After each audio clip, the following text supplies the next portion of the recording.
Ospedali, il lento ritorno alla normalità. Con il calo della curva pandemica e la diminuzione dei contagi, il ritorno in fascia gialla ha portato le strutture sanitarie fino all'altro giorno in prima linea sul Covid a riprendere quella che viene definita l'attività ordinaria, anche se non si è mai fermata del tutto.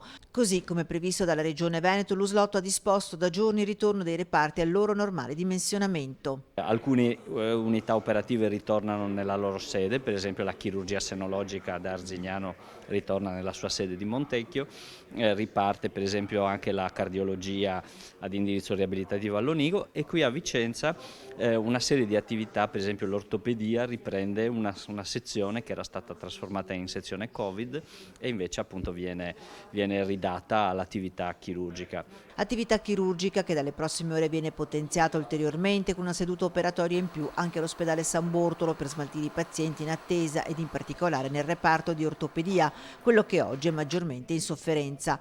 Liste d'attesa da smaltire anche se alcuni pazienti come gli oncologici, anche in pieno Covid, hanno continuato il loro percorso di cura, ma non per tutti è stato così. Tutta una serie di patologie, anche per esempio traumatiche, sono rimaste un po' indietro e quindi è l'occasione giusta per operarli e per insomma, guarirli dalla loro patologia. Devo dire che in questa seconda fase alcune specialità hanno sofferto un po' meno, per esempio la cardiologia ha continuato a fare la sua attività anche di emodinamica quasi a pari, mentre nella prima ondata qualche sofferenza c'era di più. Una corsa contro il tempo tra una seconda e una terza ondata? Forse, anche se per molti in Italia le due fasi si sarebbero fuse. Certo è che per gli ospedali non c'è tregua e la preoccupazione con una possibile nuova ondata rimane una sola. Quelle che ci preoccupano di più sono soprattutto le ondate, cioè avere un grosso afflusso di pazienti.